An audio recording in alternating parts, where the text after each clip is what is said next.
आज हम पढ़ेंगे ग्राफ्स के बारे में। जब फिजिक्स की बात होती है तो चाहे जो भी एग्जाम हो, बोर्ड से लेके तो आईआईटी, जेईई, नीट के एग्जाम, कोई भी, हर एग्जाम में 2 से 3 क्वेश्चन जरूर पूछे जाते हैं जो ग्राफ्स पर बेस्ड होते हैं।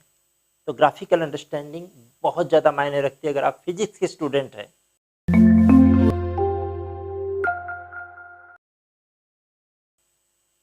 ग्राफ होते क्या है? तो ग्राफ होते हैं relative representation of the values. मतलब 2 वैल्यूज है, जैसे टाइम और डिस्प्लेसमेंट। तो टाइम के साथ डिस्प्लेसमेंट बदल रहा है, तो वो किस तरह बदल रहा है उसको आप रिप्रेजेंट करते हैं ग्राफिकली। जैसे कि आपने एक एक्सिस के ऊपर टाइम ले लिया और एक एक्सिस के ऊपर डिस्प्लेसमेंट ले लिया। तो मैं यहाँ पे निकाल लेता हूँ, जैसे कि हमारा एक्स एक्सिस होता है, तो यहाँ हमने निकाला टाइम एक्स एक्सिस के ऊपर, और वाई एक्सिस के ऊपर हमने निकाल दिया डिस्प्लेसमेंट। ठीक है, तो ये जो भी ग्राफ होगा ये डिस्प्लेसमेंट टाइम ग्राफ कहलाएगा। उसी तरह से अगर वेलोसिटी और टाइम के बीच में रिलेशन अगर आपको रिप्रेजेंट करना है तो वो वेलोसिटी टाइम ग्राफ कहलाएगा। ये क्या हो गया आपका? आपका ये डिस्प्लेसमेंट टाइम ग्राफ हो गया। फाइन। अब आपको वेलोसिटी टाइम ग्राफ किस तरह से निकाल सकते हैं आप? ये time along the x axis and velocity along the y axis.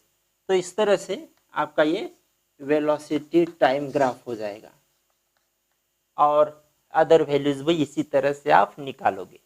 तो कहने का मतलब यह है कि ग्राफ में आप रिलेटिव वैल्यूज, यानी एक वैल्यू के रेफरेंस में दूसरी वैल्यू किस तरह से बदलती है वो दिखाते हैं।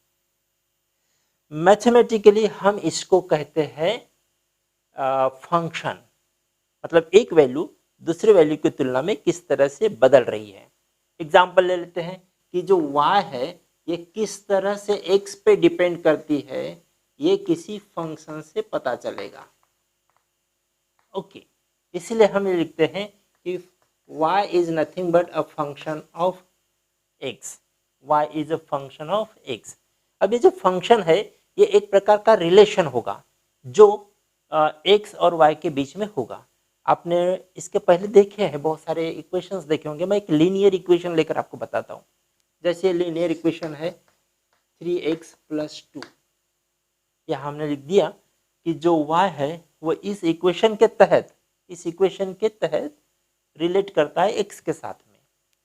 अगर आपको ये ग्राफिकली रिप्रेजेंट करता है, ये तो मैथमेटिकली एक इक्वेशन के फॉर्म में मैंने रिप्रेजेंट किया है, अब इसको आपको ग्राफ की तरह रिप्रेजेंट करना है तो हम क्या करते हैं, इसके कुछ पॉइंट्स बना लेते हैं। आप सब जानते हैं, मैं एक बार फिर से बता देता हूं आपको। हम एक टेबल बना लेते हैं। ओके, मैं यहाँ पर x का वैल्यू पुट करूंगा, यहाँ पे y का मैं यहाँ पुट कर देता हूँ, x और y। अगर हमने x को 0 मान लिया तो y कितना होगा? तो y हो जाएगा 2, क्योंकि 3 × 0 इज 0, 0 + 2 2, तो y का वैल्यू कितना हो गया? 2 हो गया। अगर मैं x को 1 बना लेता हूं तो y कितना होगा? 3 × 1 3, 3 + 2 5। ये 2 वैल्यू ही काफी है, क्योंकि मैं जानता हूं ये जो इक्वेशन है ये लीनियर इक्वेशन है जहां पर एक ही पावर हो। x का पावर कितना है यहाँ पे? 1। तो ऐसे जो होते इक्वेशन वो होते लीनियर इक्वेशन। y का पावर 1, x का पावर 1, तो लीनियर इक्वेशन। इनकी एक स्ट्रेट लाइन आने वाली है। तो यहाँ इन 2 पॉइंट्स को हम प्लॉट करते हैं। लुक हियर, तो ये है हमारा x एक्सिस और ये है y एक्सिस। हम अंदाज ले लेते हैं कि ये एक 2 3 4 5, ठीक है, 1 2 3 4 5। अब ये नंबरिंग कर दी हमने। अब हमें क्या चाहिए? पहला सेट जो है वो है 0 और 2 का, मतलब x को 0 लेना है और y को 2 लेना है। तो y की वैल्यू 2 और x की वैल्यू 0 ये है, तो यहाँ पे वो पॉइंट मिलेगा आपको। उसके बाद में 1 और 5, तो आपका x का जो 1 है वो ये है, इस लाइन पे है, ठीक है, और y का 5 आपका ये लाइन पे आ गया, मतलब ये वो पॉइंट हो गया। अब इन 2 पॉइंट को अगर आप जोड़ दो तो ये जो लाइन होगी that will represent this line. तो इस लाइन ने हमको बताया कि y = 3x + 2। इस तरह से वो लाइन आने वाली है। तो ऐसे हम ग्राफ को रिप्रेजेंट करते हैं। अगर वो मैथमेटिकल एक्सप्रेशन है तो इस तरह से लिखते हैं, या फिर अगर कोई वैल्यूज है, जैसे या हम डिस्प्लेसमेंट टाइम ग्राफ निकालते हैं, तो देखा गया what is the observation. Observation से हमें क्या पता चला कि ये जो डिस्प्लेसमेंट है और ये टाइम है। तो पहले जो ऑब्जेक्ट था वो 2 मीटर पे था, 2 मीटर पे, जब टाइम था 0। बाद में 1 सेकेंड होने के बाद डिस्प्लेसमेंट दिखा मुझे 3 मीटर का। सेकेंड पर वो चला गया पार्टिकल 4 मीटर पे, ठीक है। और इस तरह से वो चलते रहा। तो यहाँ पर ये है 1 सेकेंड, ये है 2 सेकेंड, ये 3 और ये 4 सेकेंड। 1 मीटर, 2 मीटर, 3 मीटर और 4 मीटर, ये है हमारा डिस्प्ले पोजिशन एक्सिस, और ये है हमारा टाइम एक्सिस। यहाँ पे हम टाइम निकाल रहे हैं। तो ये जो करस्पॉन्डिंग पॉइंट्स हैं, इनको अगर हम यहाँ पे निकाल दें, जैसे टाइम 0, जब 0 टाइम था तो डिस्प्लेसमेंट कितना था, 2 मीटर का। मतलब यहाँ पे 2 और ये 0, टाइम 0 यहाँ पे है और पोजीशन 2 यहाँ पे है। मतलब ये हो गया हमारा फर्स्ट पॉइंट। सेकेंड पॉइंट क्या है, टाइम है 1 और पोजीशन है 3 मीटर पे, मतलब ये वाला, this one, okay. Then 4 meter or 2 meter, so time is 2 meter and position is 4, time is 2 second and position is 4 meter. अब इन तीनों पॉइंट्स को अगर आपने जोड़ दिया तो आपको ये मिल गया ग्राफ, ओके। अब ये जो ग्राफ किसको रिप्रेजेंट कर रहा है, ये डिस्प्लेस पोजीशन वर्सेस टाइम को रिप्रेजेंट कर रहा है। तो जैसे यहाँ इस टेबल में वैल्यू देखने से जितना ज़्यादा कंफर्टेबल आपको महसूस नहीं होगा, ये तो मैंने 3 वैल्यू निकाला, ऐसे हजारों वैल्यूज होगी, तब हर वैल्यूज को देखना इतना आसान नहीं होगा जितना यहाँ इस स्ट्रक्चर को देखना आसान है, इस कर्व को देखना आसान है। तो ग्राफिकल रिप्रेजेंटेशन हमें इस तरह से मदद करेगा। तो अब ये तो हो गया हाउ इट इज रिप्रेजेंटेड। अब इसका फिजिकल सिग्निफिकेंस देखते हैं कि इसका क्या फायदा है, हमारे फिजिक्स में इसका क्या फायदा है, ठीक है। तो अलग अलग डेफिनेशंस होती है फिजिक्स में। जैसे मैं एक डेफिनेशन की बात कर दूं, डेफिनेशन एक, जैसे velocity. What is velocity? Velocity होता है rate of change of displacement with respect to time, या फिर rate of change of displacement with respect to time. इसका मतलब क्या होगा कि जो चेंज इन पोजीशन है, चेंज इन पोजीशन है, उसको आपको टाइम से डिवाइड करना है। चेंज इन पोजीशन को टाइम से डिवाइड करना है।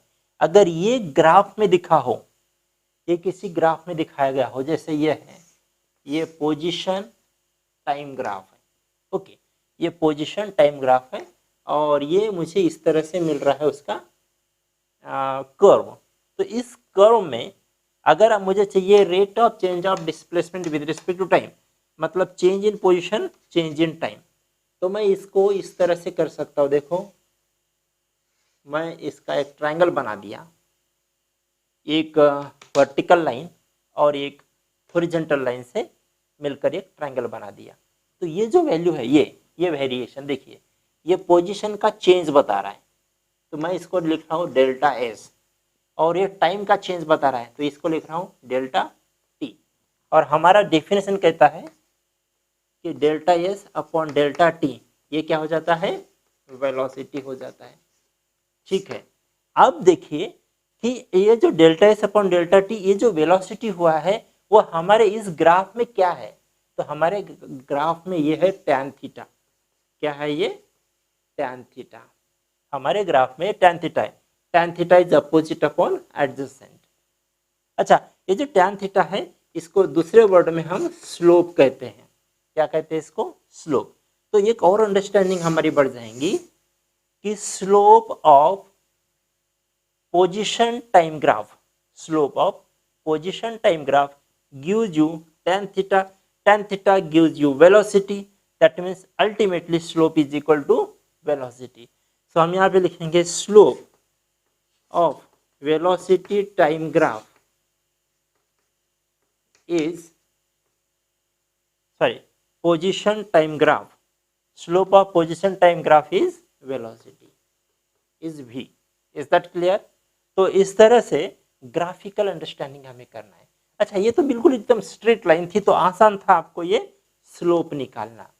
अगर ये स्ट्रेट लाइन नहीं होती तो आपका स्लोप इतने आसानी से नहीं निकलता, बल्कि हर एक पॉइंट पे अलग अलग स्लोप आता। एक एग्जांपल लिखते हैं। Now look at this graph. This is the position time graph, okay, and it is like this. Now the question is, does it have the same slope at all points? No. Slope is what? Now slope is the tangent. Slope is a tangent of a straight inclination. मतलब ये जो inclination है straight होना चाहिए। अब यहाँ पे ऐसे कोई स्ट्रेट लाइन नहीं दिख रही, तो अब यहाँ पे आप टेंजेंट निकालें गिवन पॉइंट के ऊपर। जैसे अगर किसी ने मुझे पूछा कि इस पॉइंट के ऊपर t इज इक्वल टू समझो 10 सेकेंड है यहाँ पर, तो t is equal to 10 second पर मुझे बताइए कि वेलोसिटी कितनी है। तो मैं इस यहाँ पर इस पॉइंट के ऊपर एक टेंजेंट निकालूंगा, टेंजेंट। और अब इस टेंजेंट निकालने के बाद मैं आसानी से ऐसा ट्रायंगल निकाल सकता हूँ जैसा कि ऊपर निकाला था। Is that clear to you? अब यहाँ एक इंपॉर्टेंट पॉइंट ऑफ नोटिसेबल है कि ये करना इतना आसान नहीं है। You can not do this easily. तो फिर हमारे रेस्क्यू के लिए एक और कैलकुलस का मेथड आ रहा है जिसे हम कहते हैं डिफरेंशिएशन। क्या कहते हैं इसको? डिफरेंशिएशन। एकदम अल्टीमेट तरीका है डिफरेंशिएशन। तो डिफरेंशिएशन जो है, देखो एक चीज समझ लेते हैं कि हमारे पास में एक इक्वेशन है। उस इक्वेशन का ग्राफ निकालना आसान है, ठीक, ग्राफ से स्लोप निकालना आसान है। लेकिन अगर यही ग्राफ स्ट्रेट लाइन ना होते हुए कोई ऐसे लाइन हो, जिगजैग लाइन हो, इस तरह से कोई लाइन हो, तो अब स्लोप निकालना उतना आसान नहीं है। तो एक तरीका ये था कि आपको एक ग्राफ दिया रहता है और ग्राफ को देखकर आप उसका स्लोप बताते, एक तरीका।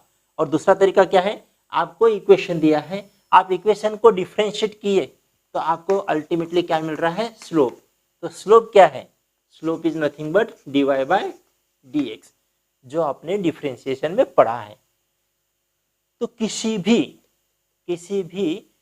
ग्राफिकल रिप्रेजेंटेशन के दो मीनिंग होते हैं, जिसमें से एक मीनिंग तो अभी मैंने बता दिया।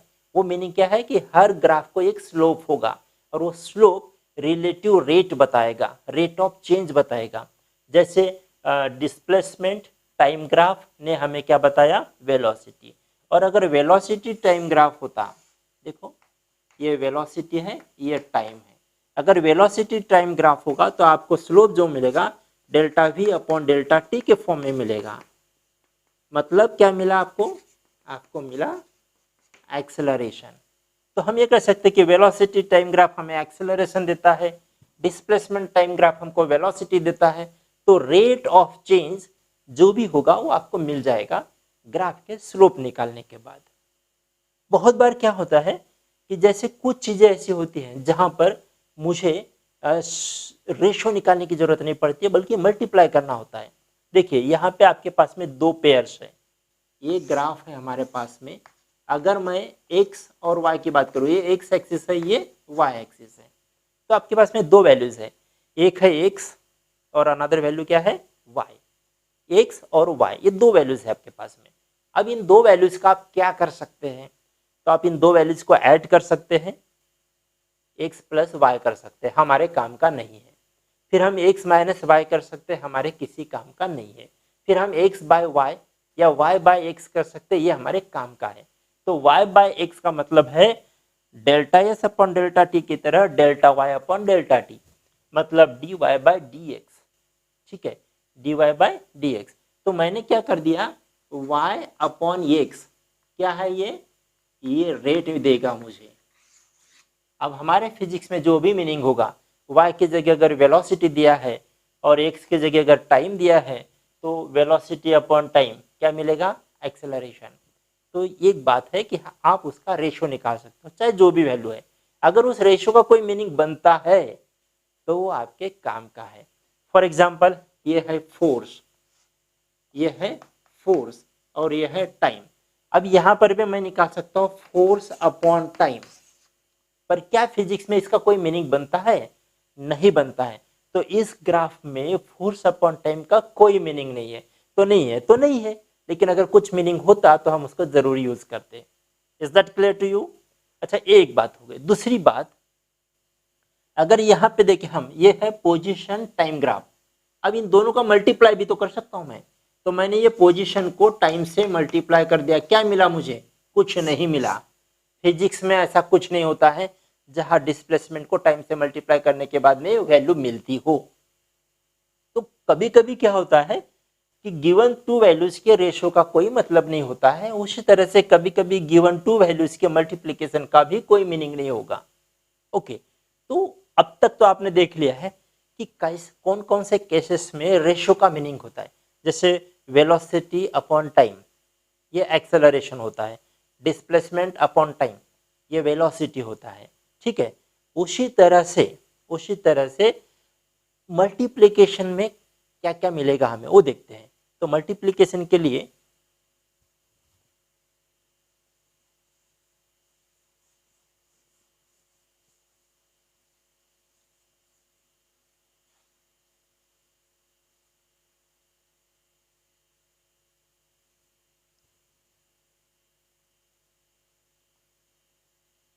तो मैं एक ग्राफ निकालता हूँ, वेलोसिटी टाइम ग्राफ। तो ये होगा आपका velocity time graph, velocity time graph. तो वेलोसिटी अपॉन टाइम, इससे आपको क्या मिलेगा? स्लोप। और स्लोप क्या देगा आपको? Acceleration. So v by T is defined, physics में इसका मतलब बनता है। उसी तरह से वेलोसिटी इनटू टाइम, क्या इसका भी मीनिंग बनता है? यस, इसका भी मीनिंग बनता है। तो वेलोसिटी को टाइम से मल्टीप्लाई करने के बाद में आपको एवरेज डिस्प्लेसमेंट मिलता है। तो यहाँ पे ये हो गया आपका डिस्प्लेसमेंट। ठीक है, तो इसका मतलब ये है कि अगर मैं ये इस तरह से, ये कांस्टेंट वेलोसिटी है, टाइम के साथ में वेलोसिटी बदल नहीं रही है। अगर शुरुआत में वो 2 मीटर पर सेकेंड है तो अप टू 10 सेकेंड वो 2 मीटर पर सेकेंड ही है, मतलब वेलोसिटी हमारे टाइम ड्यूरेशन में नहीं चेंज हुआ। तो ऐसे में वेलोसिटी इनटू टाइम, ये मल्टीप्लिकेशन क्या देगा आपको? तो वो आपको देगा ये ग्राफ, सॉरी ये एरिया देगा, एरिया अंडर द कर्व। तो डी वी इंटू टी, ये जो क्वांटिटी है उसने आपको दिया है एरिया अंडर कर्व। तो फिर दो चीजें हो गई, किसी भी ग्राफ में आपको या तो स्लोप मिलता है या फिर उस ग्राफ के नीचे का जो एरिया है वो मिलता है। और जो एरिया होता है वो दरअसल वो दो वेरिएशन वाली वैल्यूज का प्रोडक्ट होता है। ऐसे दो वैल्यूज का प्रोडक्ट का कोई मीनिंग होता है तो वो आपके काम का है, नहीं होता है तो छोड़ दीजिए। फॉर एग्जाम्पल, ये है फोर्स और ये है टाइम। अब यहाँ पे मुझे अगर ये एरिया निकालना है, ये ग्राफ है तो ये नीचे का मुझे एरिया निकालना है। ओके, तो ये एरिया क्या होगा? ये एफ इंटू टी का वैल्यू देगा, मतलब प्रोडक्ट देगा। तो ये F into T, force into T, ये इम्पल्स होता है। ये क्या होता है? इम्पल्स। तो हमारे डेफिनेशन से हमको पता है कि इम्पल्स होता है, मतलब ये वैल्यू हमारे काम आएगी, ये वैल्यू हमारे काम आएगी। अब होता क्या है कि यहाँ तो एरिया निकालना बहुत आसान था, यहाँ पे एरिया निकालना आसान नहीं होगा। तो ऐसे तरीका ढूंढना पड़ेगा जो इसका एरिया हमें आसानी से बता दे। तो वो है इंटीग्रेशन। वो क्या है? इंटीग्रेशन। जब हमें स्लोप निकालना आसान नहीं था तो हमने क्या किया? डिफरेंशिएशन यूज किया, कैलकुलस का मेथड। जब हमें एरिया निकालना आसान नहीं है तो हम क्या यूज करेंगे? इंटीग्रेशन। तो इंटीग्रेशन क्या है? By definition integration is area under curve. ये क्या है? एरिया अंडर कर्व है। तो यहाँ पे जो मेन कंसेप्ट है ग्राफ की, why do we study graph, वो मैंने बताया है। तो ग्राफ बेसिकली दो उद्देश्यों से हम पढ़ते हैं। पहला तो है कि भाई हमें एक नज़र में पिक्टोरियल फॉर्म में ज़्यादा इंफॉर्मेशन समझ में आती है ग्राफ से। हर छोटे छोटे आंकड़े को पढ़ने की ज़रूरत नहीं है, एक वेरिएशन समझ में आ जाएगा। दूसरी बात यह है कि उससे हमें कुछ वैल्यूज कैलकुलेट करना आसान हो जाता है।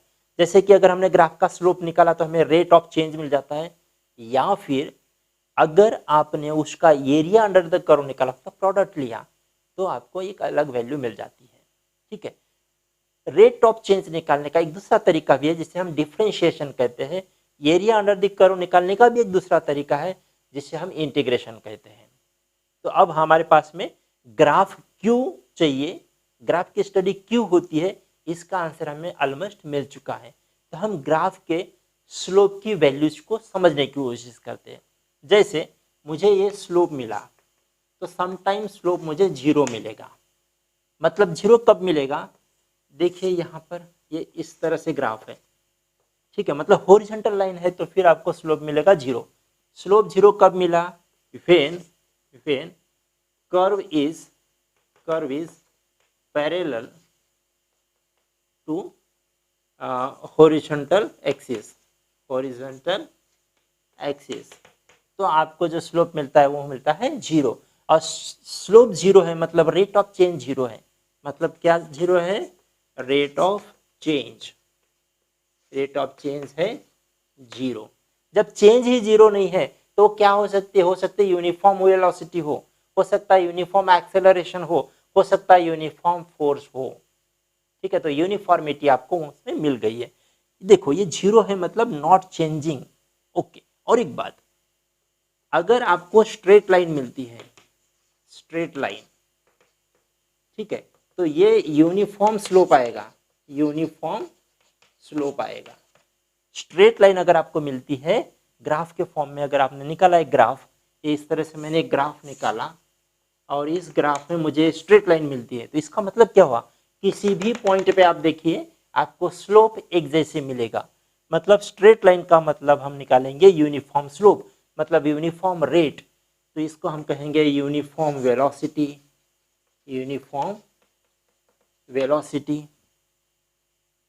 Uniform acceleration. तो डिपेंडिंग अपॉन द ग्राफ हम अलग अलग नाम रखेंगे। यूनिफॉर्म है तो अगर स्ट्रेट लाइन है तो यूनिफॉर्म। स्ट्रेट लाइन का और एक मीनिंग है डायरेक्टली प्रोपोर्शनल।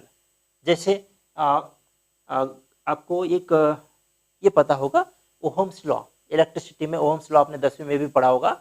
उसमें होता है कि V is directly proportional to the I, या फिर I is directly proportional to the V। मतलब the current flowing through the conductor is directly proportional to the applied potential difference between the terminal of the conductor। तो यहाँ पर अगर हम ये देखें इस तरह से और मुझे ये मिल रहा है VI कर्व, मुझे इस तरह से मिल रहा है। ठीक है, तो VI कर्व अगर मुझे इस तरह से स्ट्रेट लाइन मिल रहा है, इसका मतलब क्या है, इसका मतलब है कि V is directly proportional to the I। तो स्ट्रेट लाइन का दूसरा मीनिंग क्या है, डायरेक्टली प्रोपोर्शनल। स्पेसिफिक फंक्शंस के ग्राफ्स, जैसे यहाँ पे मैंने कुछ निकाल के रखा है आपके लिए, आप चाहें तो और भी ज़्यादा इक्वेशंस के ग्राफ्स की स्टडी कर सकते हो, मगर जहाँ तक नीट JEE वगैरह का सवाल है तो इतने ग्राफ्स काफ़ी हैं। ठीक, तो हम स्टार्ट करते हैं। एफ ऑफ एक्स को हम y मानते हैं, f of x is y, तो y is equal to constant, जैसे 5, 3, 8, 9 ऐसी अगर वैल्यू है तो ग्राफ आपका आएगा हॉरिजॉन्टल लाइन जिसका स्लोप 0 होता है। ठीक है, अगर y is equal to x है, अगर x का वैल्यू 2 है तो y का भी 2, अगर x का वैल्यू 3 है तो y का भी 3, तो इस तरह से अगर है तो वो फर्स्ट क्वाड्रेंट और थर्ड क्वाड्रेंट में से जाने वाला एकदम स्ट्रेट लाइन होगा, उसका नेचर इस तरह से होगा। ठीक है, उसके बाद में अगर ऐसा कुछ आ रहा है तो आप सीधा सीधा x is equal to y लिख सकते हो। और यहाँ पे देखो मॉडुलस अगर है मतलब y का वैल्यू मॉड ऑफ x, मतलब x अगर निगेटिव भी है तो y पॉजिटिव लेना है आपको, और x अगर पॉजिटिव है तब भी y को पॉजिटिव लेना है। तो in both the cases y is positive, तो y हमेशा फर्स्ट और सेकंड क्वाड्रेंट में ही रहेगा। तो इस तरह से ये वैल्यू हमेशा आपको v के रूप में दिखेगी, it's like of v। Remember, इन सब चीज़ों को याद रखना है आपको, क्योंकि ये रेडीमेड आपको आंसर देंगे और आपकी अंडरस्टैंडिंग बढ़ा देंगे। यहाँ देखिए, अगर आपका क्वाड्रेटिक इक्वेशन है जिस इक्वेशन में x का स्क्वायर इन्वॉल्व होता हो, तो ऐसे क्वाड्रेटिक इक्वेशन के लिए आपको ये इस तरह से पैराबोलिक मिलेगा इक्वेशन, तो ग्राफ है वो पैराबोलिक मिलेगा। याद रखो कि अगर x का स्क्वायर है तो वो y को पकड़ के मिलेगा आपको। अगर यहाँ y का स्क्वायर होता और इधर x होता, ठीक है, तो ग्राफ आपको ऐसा मिलता, ठीक है, अबाउट x मिलता। क्यूबिकल एक्सप्रेशंस में जहां क्यूब्स होते हैं वहां आपको इक्वेशन ग्राफ आपका इस तरह से मिलेगा। ध्यान में रखना है, याद कर लेना है इस तरह से, ठीक है। अगर मान के चलो आपको एक इक्वेशन, आपको एक रिप्रेजेंटेशन मिला है एग्जाम में आपको इस तरह से मिला है, समझो एक इक्वेशन है ये इस तरह से, ये वेलोसिटी है और ये टाइम है, और वहां पर आपको इस तरह से ये ग्राफ दिख रहा है, इस तरह से ये ग्राफ दिख रहा है। क्या मतलब होगा इसका? तो इसका मैथमेटिकल मतलब ये होगा कि velocity is proportional to cube of time, क्योंकि देखो y is equal to x cube का ग्राफ इस तरह से आता है, तो अगर ये ऐसे ग्राफ v और t के बीच में मिल रहा होगा तो v और t के बीच में रिलेशन क्या होगा? तो v is directly proportional to the cube of time, ये आप कह सकते हो। और इस तरह से आपके प्रॉब्लम बहुत आसानी से सॉल्व हो जाएंगे। नेक्स्ट देखिए रूट, अगर रूट है तो आपका y हमेशा आपके x जो है वो हमेशा पॉजिटिव रखना पड़ेगा, रूट के अंदर x को हमेशा पॉजिटिव रखना पड़ता है। यहाँ आपका जो y है वो फर्स्ट क्वाड्रेंट के बाहर नहीं जा सकता, मतलब ये जो ग्राफ है वो फर्स्ट क्वाड्रेंट में ही मिलता है, ये ध्यान में रखना है हमेशा आपको, ठीक है। क्यूब रूट हो, ये स्क्वायर रूट के लिए आपको फर्स्ट क्वाड्रेंट मिला और क्यूब रूट के लिए आपको मिल रहे दोनों क्वाड्रेंट, मतलब फर्स्ट और थर्ड क्वाड्रेंट। तो इन दोनों का फर्क समझ लो, इन दोनों का कंपैरिजन करके फर्क समझ लो और दिमाग में रख लो। उसके बाद में रेसिप्रोकल अगर है तो आपको इस तरह से स्लोप्स मिल रहे हैं, तो ध्यान में रखिए कि फर्स्ट और ये थर्ड क्वाड्रेंट में, और रूट स्क्वायर का रेसिप्रोकल अगर है तो आपको फर्स्ट और सेकंड क्वाड्रेंट में ही ग्राफ मिलेगा, और ग्राफ इस नेचर के होंगे, उनका शेप कुछ इस तरह से होगा, ठीक है। अगर मान के चलो मुझे इस तरह से मिला है कि ये प्रेशर है, ये वॉल्यूम है, प्रेशर और वॉल्यूम के बीच में एक रिलेशन दिया है इस तरह से, ठीक है, तो इसका मतलब क्या होगा? इसका मतलब होगा कि pressure is inversely proportional to the square of volume. तो इस तरह से आपको न्यूमेरिकल सॉल्व करते वक्त फिजिक्स से ग्राफ बहुत ज़्यादा महत्वपूर्ण होते हैं।